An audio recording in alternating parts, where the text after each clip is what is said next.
Let's be honest. There's a lot of people that's looking to purchase a house this year, up at night, probably into midnight on Zillow, Realtor.com, thinking about the dream itself, but not thinking about the plan or the strategy.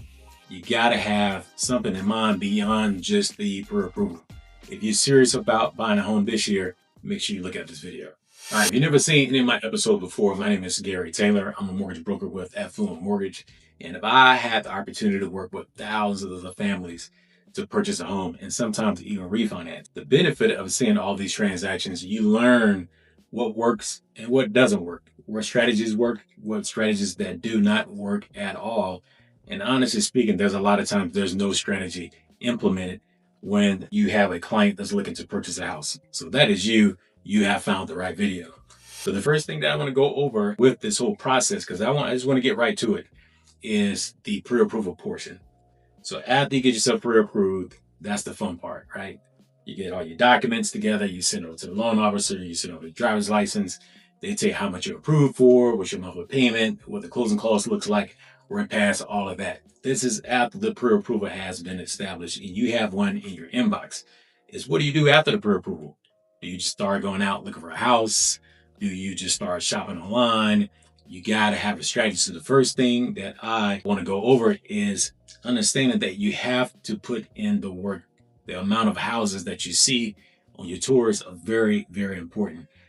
I tend to see a lot of times where you have a person that gets pre-approved and they look at one or two houses a week, one or two houses a month. And to me, that is simply not enough homes to tour in order for you to get under contract. What happens is when you only look at a few houses, it becomes frustrating for you as a client.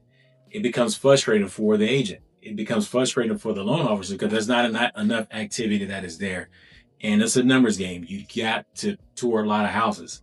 So if you're going to go out for a week, you want to see at least 10 houses, I would think, right? At least 10 homes, or actually looking at houses nonstop. You want to do that. And I know sometimes it depends on the person themselves. So say you're not looking to purchase for the next couple of months, then that's understandable. But if you have a 30-day, 60-day window, you have to get way more aggressive in the amount of tours that you're going on. It's only going to benefit you as a client, and of course as the rest of your team, because there's a higher chance you'll get under contract. But just looking at a house here and there is not enough activity, so you want to increase your activity. The second thing that I want to discuss is understanding what market that you're in. This is a real big one here. There's two categories for the market. So what we use is the buyer's market and the seller's market. The buyer's market and the seller's market. So let's start with the buyer's market. First of all, let's talk about what it is and what are some strategies and benefits of being in a buyer's market. So a buyer's market, simply put, is when there's a lot of inventory out there. So the buyer has the advantage. The buyer has a lot of inventory to choose from. So if they're looking to purchase in Orange County or Lake County here in Orlando, or if you're in Delaware, Newcastle County, you're looking to purchase in Wilmington or Smyrna, you need to know what market that you're in. So in the buyer's market, you can ask for seller concessions. Seller concessions are typical in a buyer's market. If you don't know what a seller concession is, that's when the seller, so the person that's selling their home, they're giving concessions to the buyer. And that credit can be used for closing costs, not for a down payment, only for closing costs. Only for closing costs. That is important. That is one thing that's always missed there. So you can ask for 1% up to 6% if you wanted to, depending on what type of loan that you have. Sometimes it may depend on your down payment. The loan officer that you're working with, they'll break that down for you. But depending on, like I said, depending on what loan you have, that would determine how much you can ask for concessions. The other thing is knowing that you can probably find a house a lot faster since there's less competition. Because think about it, there's a lot more inventory out there. So there's less competition, less people that you have to bid with when you're looking to write an offer for the home that you want to get under contract. So it's less competition, so it's more for you to choose from. So usually you'll find yourself buying a home a lot faster, less competition. Well, the last thing is you can negotiate lowering the offer price. So the house is on the market for $500,000. Depending on how long it's been on the market, you can probably ask, to go on a contract for a little less than that. But the biggest thing here is anytime you're thinking about negotiations, that's when you want to get with your realtor and ask them, hey, what do you think? Because sometimes your agent may be in contact with the listing agent and they may have some insight on that property. Some strategy goes in with that as well. But there's a high chance you can get that property at a discount.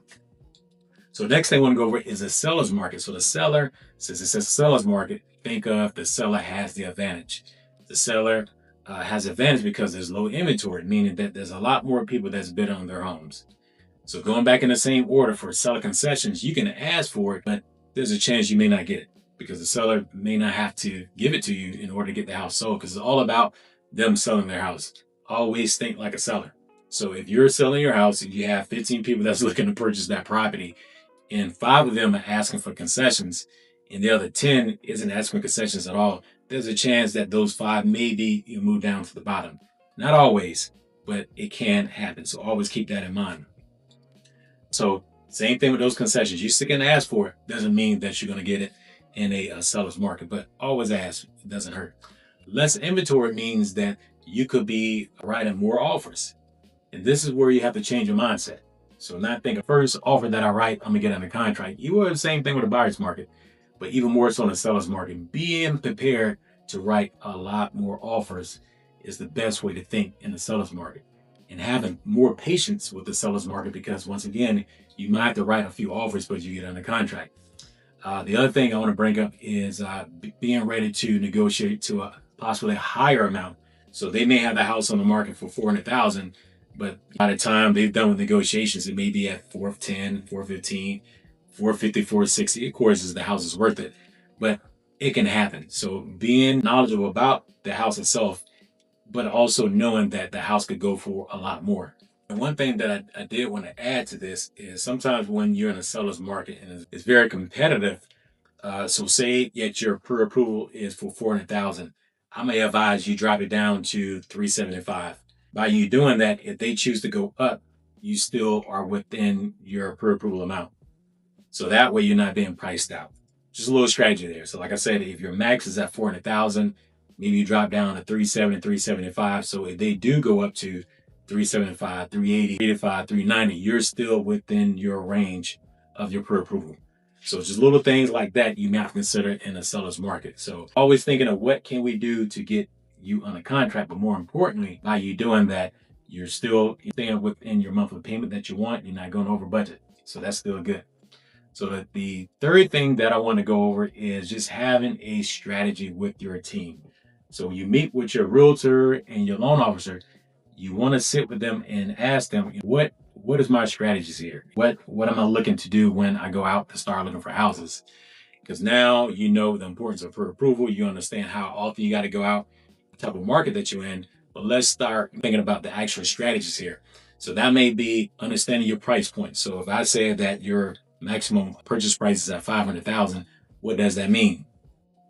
It's not a bank check. A pre-approval is not a bank check. This is okay. This is an estimate of what your monthly payment is going to be, and this is what the price point is for that monthly payment range. Because believe it or not, the lender is not too concerned with the purchase price. They're more like looking at the mortgage payment. That's what we're looking at. So as long as your mortgage payment stay within your budget, we're good. Knowing that even though my pre-approval may be for 400,000, it may change in different areas. I might slide over to another county, it may change. Slide over to another county, it may change because of the taxes. It's key, and I always teach my clients this: be aware of the taxes. Say you have one area where the taxes may be $4,000 a year. The other one may be $8,000 a year. Same price point. But the difference is, if you understand how the mortgage payment works, the taxes typically will be a part of your payment. So if the taxes are higher, your payment increases. If your taxes are lower, your payment decreases. So that can change. So case in point, if you have a pre-approval for 400,000, but we estimate your taxes at $4,000 a year, if you look at another county or another area of town, another home at 400,000, but the taxes are $8,000 a year, your payment on the second one is going to be a lot higher, meaning that we got to reduce your pre-approval amount. So just keep that in mind. But as long as you stay in contact with your loan officer, you should be fine there. Understanding your maximum budget, what number you cannot go over. So staying in contact with your loan officer with that. The other thing is just knowing that you can make adjustments to your pre-approval. So depending on if I look in this area, the pre-approval may be this amount. If I look over here, it may be for this amount. But understanding how that letter works out for you and being okay with making changes to that pre-approval amount. So there's some strategies that goes on here when we're looking to put you into a home. The last thing that I want to talk about, which is extremely important, and they all are very important, but in not any, you can put this in any order you want. They all are just as important as the other.